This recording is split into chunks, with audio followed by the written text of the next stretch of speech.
Buenos días, mi nombre es Jorge Zimmerman, soy docente de la Cátedra de Fisiología y en esta presentación vamos a hablar sobre el aparato digestivo de rumiantes, específicamente la actividad motora de los diferentes compartimientos del estómago.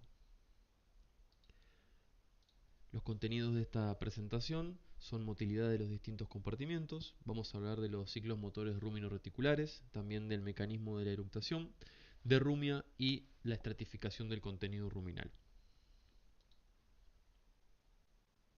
Para comenzar a hablar de la fisiología digestiva de los rumiantes, estos se caracterizan por la capacidad para alimentarse de pasto o forraje. Esto está dado por la posibilidad que tienen de degradar los hidratos de carbono estructurales del forraje, como son la celulosa, la hemicelulosa y la pectina, que son poco digestibles para las especies de estómago simple o no rumiantes. La degradación del alimento la van a realizar mediante una digestión de tipo fermentativa y después por acción de enzimas propias del animal. La digestión glandular se realiza mediante la hidrólisis de tipo enzimática.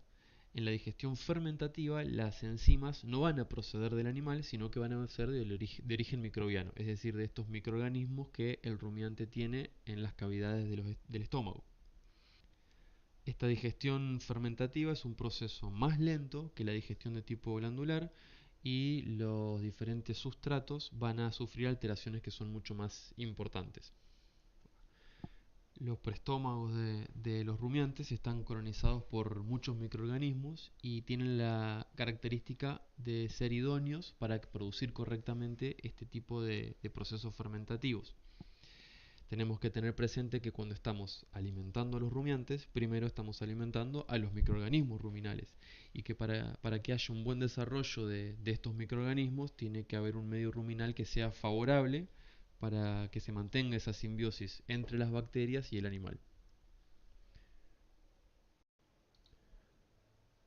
Recordemos que el estómago de los rumiantes está dividido en 4 cavidades: retículo, rumen, omaso y abomaso. De los 4 este último es glandular y que funciona análogo al estómago de los no rumiantes, mientras que los anteriores estaban recubiertos por un epitelio queratinizado y carecían de glándulas. En este esquema vemos el estómago del bovino desde el lado izquierdo. El retículo lo encontrábamos cranealmente, separado del rumen por el pliegue rumino-reticular, pero haciendo que estos funcionen como una sola unidad, retículo ruminal. El rumen es el compartimiento más voluminoso, recuerden que está en contacto con la pared abdominal izquierda, importante también para su inspección, y que presenta externamente diferentes surcos que se proyectan internamente en pilares y le dan las divisiones que tiene el rumen. Los surcos longitudinales, derecho e izquierdo, lo dividían en los sacos dorsal y ventral. Teníamos también el pilar craneal que separaba el saco craneal del rumen del saco ventral del rumen, y teníamos también los surcos coronarios dorsal y el surco coronario ventral que daba lugar a la separación del saco ciego dorsal y del saco ciego ventral. El siguiente compartimiento, el omaso, que está ubicado a la derecha del retículo, posee una forma de tipo esférica y que está comunicado con el retículo por el esfínter retículo omasal y con el abomaso por el esfínter omaso-omasal. Por último, el abomaso, que está ubicado a la derecha y ventralmente en la cavidad abdominal. Este tiene forma de saco alargado, con un extremo ciego que es el fondo y un extremo pilórico que desemboca en el duodeno. El estómago de los rumiantes tiene una gran inervación por el sistema nervioso autónomo, principalmente por el parasimpático a través del nervio vago. La rama derecha-izquierda del nervio vago torácico se divide cerca del diafragma en rama dorsal y ventral. Los dos pares de ramas dorsales se unen para formar un tronco dorsal único y lo mismo hacen las dos ramas ventrales, formando el tronco ventral. La rama dorsal inerva a todo el rumen, es lo que se conoce como el nervio del rumen, y a la curvatura menor del abomaso.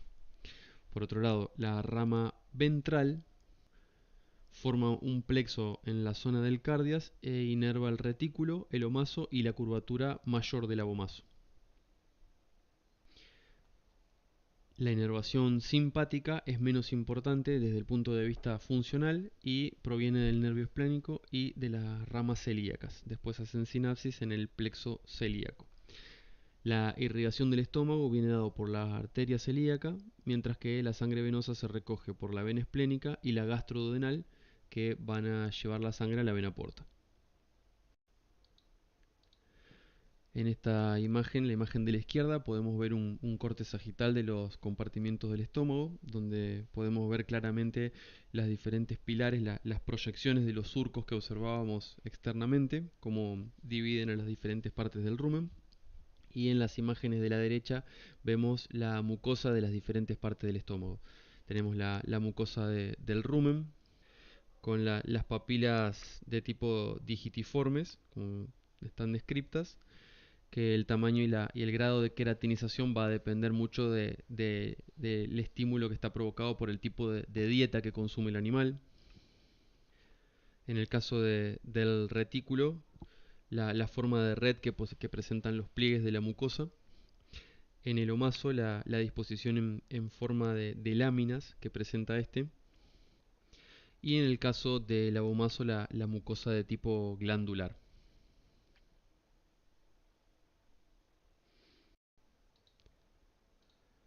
Acción mecánica del estómago de los rumiantes. En los compartimientos del estómago se van a dar patrones de actividad motora que se van a repetir con el fin de cumplir siguientes funciones esenciales. Entre estas funciones tenemos la mezcla del contenido, es decir, que haya un mayor contacto entre el alimento y los microorganismos, la absorción de los ácidos grasos volátiles, producto de la digestión fermentativa. También las acciones mecánicas van a contribuir a una mayor fragmentación del alimento, justamente para mezclar más el contenido y aumentar también el contacto con los microorganismos, que se dé la progresión del contenido hacia el omaso, la expulsión de gases a través del eructo, también productos de la digestión fermentativa, y la regurgitación, seleccionando para rumiar alimentos del estrato fangoso. Antes de hablar de los diferentes patrones de motilidad que encontramos en los divertículos estomacales, no podemos dejar de mencionar la estratificación del contenido ruminal. Esta consiste en la formación de diferentes zonas en función del peso específico de las partículas que se encuentran dentro del rumen, y viene dado por el efecto de los movimientos de mezcla y propulsión del rumen. A la vez, la estratificación va a ser la responsable de seleccionar el material que va a ser rumiado y el contenido que va a abandonar el rumen y que va a pasar hacia el omaso y posteriormente hacia el abomaso para continuar con la digestión. De arriba hacia abajo en la estratificación encontramos primero el estrato gaseoso, donde se van a acumular los gases de la fermentación, principalmente el metano y el dióxido de carbono. Seguido de este tenemos el estrato sólido o zona sólida, que es donde se encuentra el forraje grosero, es decir, es el material que se consumió recientemente y que está fragmentado solamente por la masticación. Esta capa tiene un bajo peso específico y presenta fibras grandes. Es de bajo peso específico porque tiene retenido gas entre las fibras. Luego del estrato sólido tenemos el estrato fangoso, semilíquido o de slurry, también llamado zona semilíquida. Esta incluye la zona de eyección. Desde este estrato se proyecta el contenido que va a ser rumiado y el forraje tiene un tamaño menor. Esto va a posibilitar que se humecte más, que adquiera un peso específico mayor y a la vez que los microorganismos tengan mayor contacto con la fibra. En la parte más baja encontramos el estrato líquido. El contenido está finamente dentro de este estrato el contenido está finamente triturado y está bien humectado. Desde este estrato se selecciona el contenido ruminal que va a progresar hacia el omaso desde lo que se llama la zona de escape. Es decir, donde se selecciona el material que está finamente triturado y de un tamaño ya que está apto para pasar hacia el omaso y continuar con la digestión. Entonces, dentro de los preestómagos se van a dar secuencias motoras coordinadas que son imprescindibles para que se produzca la correcta mezcla, la propulsión de todo el contenido alimenticio, también para estimular el proceso de la rumia y para expulsar las grandes cantidades de gases que se producen durante la digestión fermentativa a través del mecanismo del eructo. Durante las contracciones que se van a dar en el retículo rumen hay cambios de posición y se distorsiona completamente la morfología del retículo rumen, lo que va a condicionar el movimiento en un determinado sentido del alimento dentro del retículo rumen.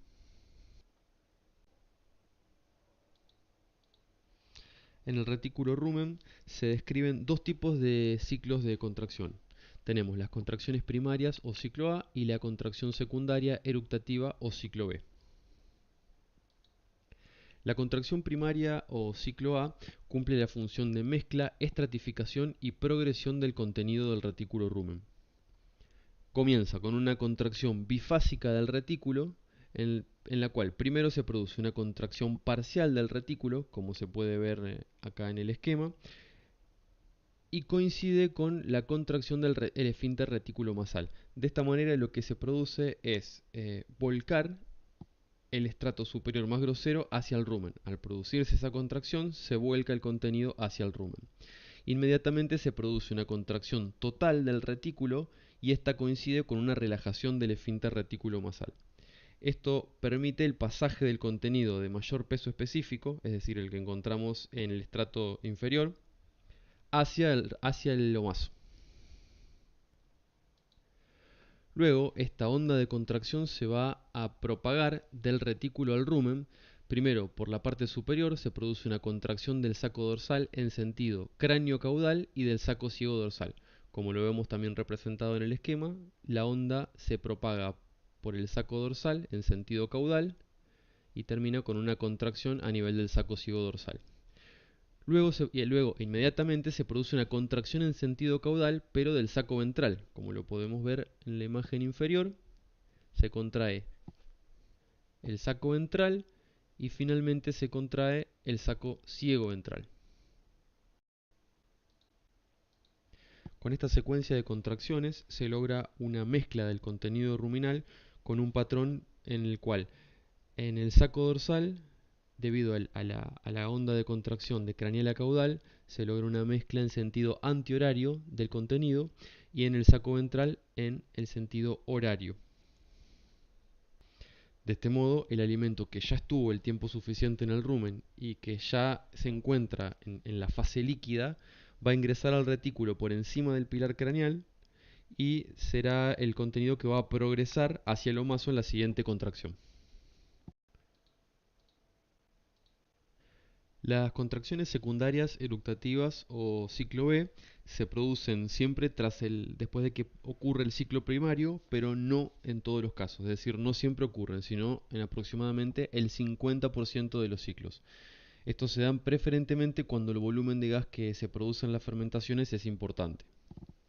Justamente la función es facilitar el desplazamiento del gas hacia el cardias y en estas contracciones no participa el retículo. Esta contracción comienza con una contracción del saco ciego ventral caudal y luego pasa al saco ciego dorsal para luego propagarse en sentido craneal por el saco dorsal. Esto va seguido de una onda de contracción en sentido craneal del saco ventral con contracción también del pilar craneal. De esta manera, como decíamos, se facilita el desplazamiento del gas que se produce en las fermentaciones microbianas, principalmente el dióxido de carbono y el metano, hacia el cardias, para que luego pueda ser eliminado y de esta manera se previene la excesiva distensión del rumen por acumulación de gas. En el omaso se producen contracciones más bien lentas y prolongadas. El esfínter reticulomasal tiene una acción coordinada. Este se relaja cuando se produce la contracción total del retículo de la onda de contracción A. Esto lo que permite es el ingreso del alimento al canal omasal. Después de la contracción reticular, el esfínter reticulomasal se cierra y se contrae el canal omasal. De esta manera lo que se hace es se impulsa o se propulsa el contenido hacia las hojas. Y después lo que ocurre es que tanto las hojas como las paredes del omaso se van a contraer para triturar y propulsar el alimento hacia el abomaso, es decir, fuera del órgano. Las funciones que tiene el omaso son las de justamente producir el avance del alimento, que se sigan absorbiendo los ácidos grasos volátiles, la absorción de bicarbonato y de agua. Regulación de la motilidad de los preestómagos. Todas estas actividades motoras que estamos viendo están reguladas y coordinadas con la RUM y con la eructación por el sistema nervioso extrínseco. Esto se realiza mediante un reflejo de tipo vago-vagal y está modulada por el sistema nervioso intrínseco con hormonas gastrointestinales y neurotransmisores. Esta actividad motora está controlada por centros gástricos superiores que se encuentran en el bulbo y reciben información de diferentes tipos de receptores responden con un aumento de la motilidad o con una inhibición de la motilidad. Estos centros gástricos poseen dos tipos de redes neuronales que se encuentran interconectadas. Tienen las motoneuronas tipo A, que van a regular la amplitud de las contracciones, y las motoneuronas tipo B y C, que van a controlar la frecuencia de estas. Entonces, dependiendo el tipo de estímulos que se reciben, se van a activar o inhibir uno u otro tipo de estas motoneuronas. Por ejemplo, la distensión abomasal va a disminuir tanto la frecuencia como la amplitud de las contracciones del retículo rumen. Mientras que la distensión y la estimulación táctil del retículo rumen, así como también del estiramiento de los pilares, van a producir un aumento de la motilidad. También pueden intervenir estímulos provenientes de centros superiores, como por ejemplo la visión del alimento, que también va a estimular tanto la frecuencia como la amplitud de las contracciones. Dentro de los tipos de receptores que vamos a ubicar dentro del estómago, tenemos los receptores de tensión, los receptores epiteliales y los mucosales. Los receptores de tensión van a informar sobre niveles moderados o bajos de tensión que se van a producir en la pared de los compartimientos digestivos. Los vamos a encontrar ubicados en las paredes mediales del retículo, en el saco craneal del rumen, a nivel de pliegue reticular y pineal craneal, surco craneal y zonas alrededor del cardias y del esfínter reticulomasal. También los encontramos en abomaso y en intestino. Estos receptores lo que hacen es captar la resistencia para introducirse en el estrato sólido del contenido ruminal y van a informar sobre la consistencia de esto. Obviamente va a depender de la dieta, de modo que cuando el rumiante va a consumir una dieta que es principalmente de material fibroso, como por ejemplo pasto seco, va a formar un estrato sólido grueso y que va a tener alta resistencia. Esto va a estimular a estos receptores, lo que va a ocasionar un aumento de la motilidad del retículo y de la rumia. De ahí la importancia del material fibroso para una correcta estimulación de la motilidad del retículo rumen. Tenemos también los receptores epiteliales, que estos se encuentran cercanos a la membrana basal del epitelio luminal del estómago. Estos reciben estímulos de tipo mecánicos y químicos. Tenemos los receptores de pH, con la continua producción de ácidos grasos volátiles dentro del rumen. El pH ruminal normalmente es ácido o tiende a la acidez dentro de un rango fisiológico. Esto es entre 5,5 a 6,9. A medida que el pH desciende, se va a estimular y se va a incrementar la motilidad ruminal. Esto a la vez que va a hacer, va a favorecer que se mezcle y de esta manera que aumente la absorción de los ácidos grasos volátiles, que al ir abandonando el retículo rumen va a permitir que el pH vuelva nuevamente a elevarse. De esta manera se mantiene el pH dentro de un rango fisiológico. Sin embargo, cuando el pH escapa al rango normal, se puede producir una depresión motora con una atonía ruminal, es decir, deja de producirse la motilidad. Esto ocurre cuando el pH supera el rango fisiológico tanto por encima, es decir, se hace muy básico, o si se hace muy ácido. También tenemos los receptores que detectan la osmolaridad, los receptores de presión osmótica, cuando estos son un poco menos sensibles que los de pH, pero responden a cambios en la presión osmótica. Los aumentos que se producen en la presión osmótica van a estimular también la motilidad. Pero si hay un aumento excesivo de presión osmótica en el retículo rumen, también responde con una disminución de la motilidad que puede llevar a la atonía. También tenemos receptores mucosales, estos van a estar ubicados en la mucosa, en la luz del abomaso y del intestino delgado, y los estímulos que van a detectar son cambios en el pH y la osmolaridad. Ahora vamos a ver el mecanismo de eructación. Esto es un proceso fisiológico, es un mecanismo a través del cual los animales pueden eliminar grandes cantidades de gas que se producen en los preestómagos proveniente de las fermentaciones microbianas. El gas que se eructa, aunque la composición puede variar según el tipo de dieta y el tiempo que transcurre entre que se ingirió y se produjo el gas, va a estar constituido en general por dióxido de carbono, metano, nitrógeno, oxígeno, hidrógeno y ácido sulfídrico. Puede tener también algunos otros gases. El mecanismo de eructación está asociado con las contracciones secundarias del retículo rumen, pero puede también producirse en asociación con las contracciones primarias y también con la rumia. En algunos casos, aunque son las menos, puede ser independiente de los otros patrones de motilidad. ¿Cuál es el mecanismo en que se produce la eructación? Cuando partimos de la contracción secundaria eructativa o ciclo B, luego de la contracción del saco dorsal del rumen, se produce junto una contracción del pilar craneal del rumen. Esto lo que hace, actúa a modo de dique, se describe de esa manera, lo que hace es deja libre el cardias de contenidos líquidos. Se produce el cierre de la nasofaringe y junto con esto un ligero esfuerzo inspiratorio. Se abre el cardias, se relaja el esfínter esofágico inferior y de esta manera el gas ingresa al esófago. Esto produce un aumento de la presión dentro del esófago a medida que se va llenando con el gas y lleva a la aparición de una onda de contracción antiperistáltica o eructativa. Esta onda antiperistáltica lleva el gas hacia las fauces para que luego pueda ser eliminado. A la vez de esta onda antiperistáltica aparece una onda de contracción en sentido opuesto, es una onda de contracción de vaciado. Lo que va a hacer es vaciar el esófago de los líquidos que pudieron haber ingresado al interior del esófago acompañando al gas.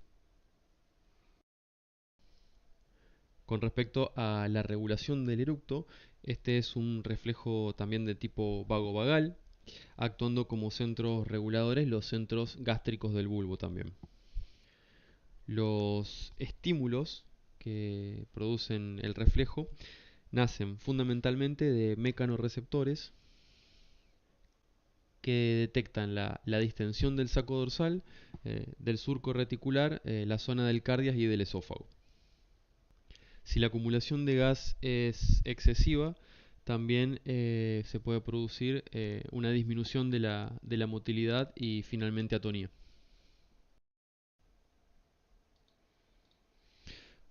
En el proceso de reducción del tamaño de las partículas interviene la rumia.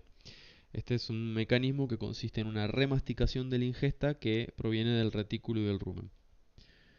Entre las funciones de la rumia tenemos justamente contribuir a disminuir el tamaño de las partículas, aumenta el peso específico de los forrajes, rompe la cubierta de los tejidos vegetales y de esta manera también aumenta la superficie de ataque para los microorganismos, así como también produce la reinsalivación y colabora en el mantenimiento del pH ruminal.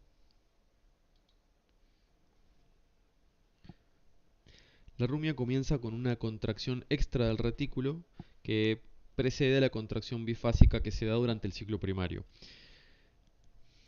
Podemos dividir a la misma en tres tiempos.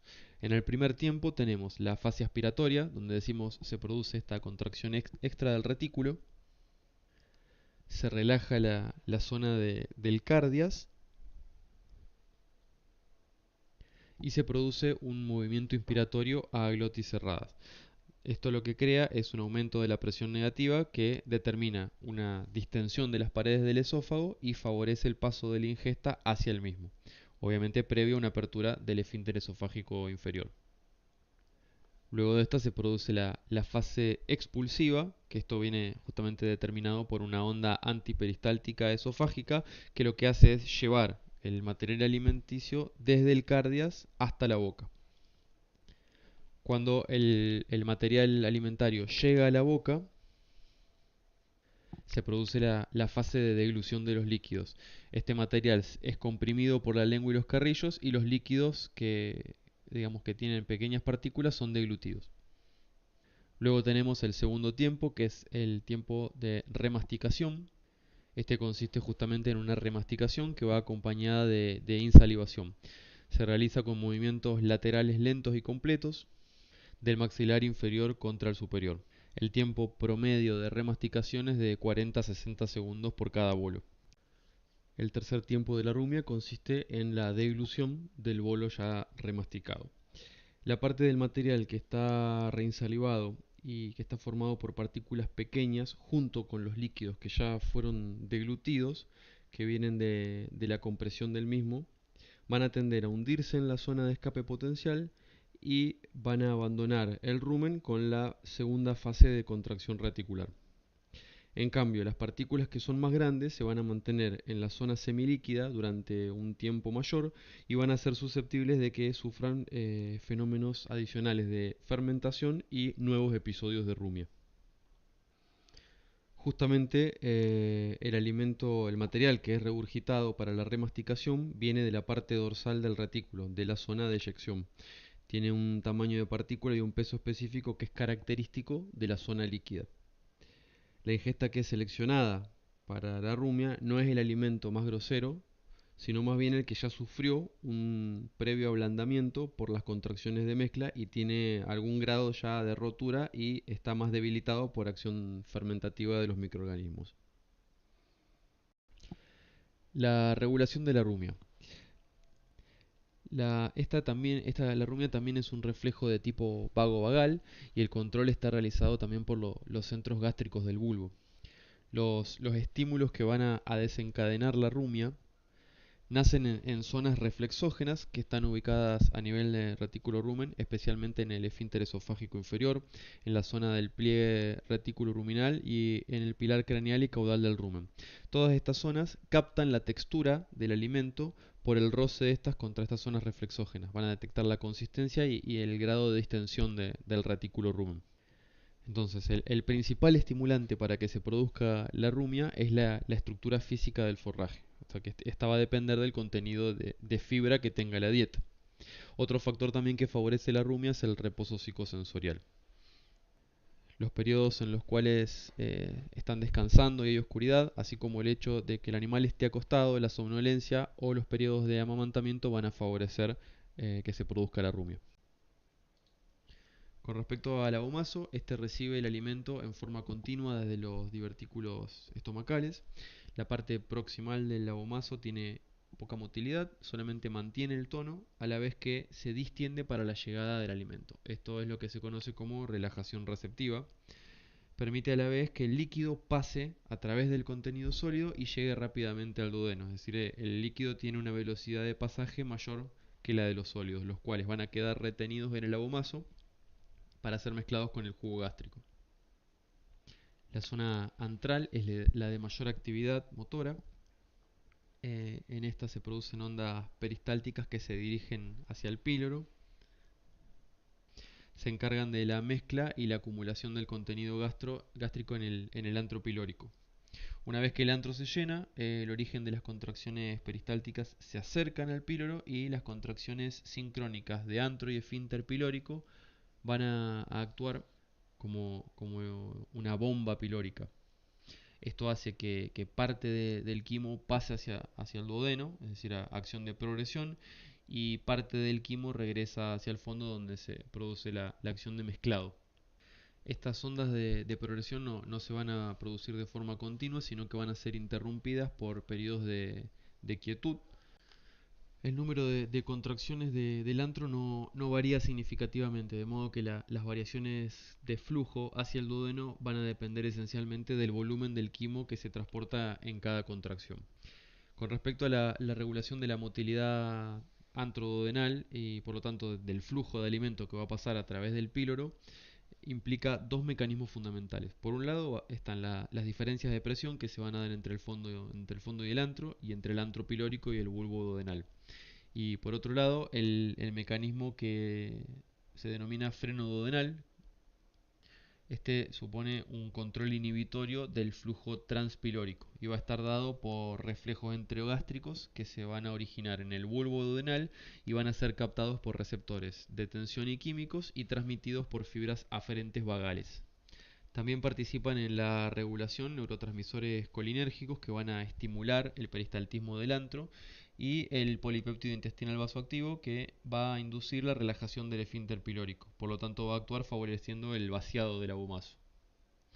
Por otro lado, la distensión del duodeno, la distensión moderada y la acidificación, así como la presencia de serotonina y bombencina, van a determinar la aparición de un frente de actividad duodenal que van a provocar la inhibición de la actividad motora del antro. De esta manera retardan el vaciado gástrico. A su vez, la colecistocinina, la secretina, la somatostatina y el polipéptido inhibidor gástrico actúan disminuyendo el vaciado gástrico. Esta es la bibliografía que utilizamos para realizar esta presentación, la cual pueden consultar para ampliar más los conceptos. Muchas gracias por su atención.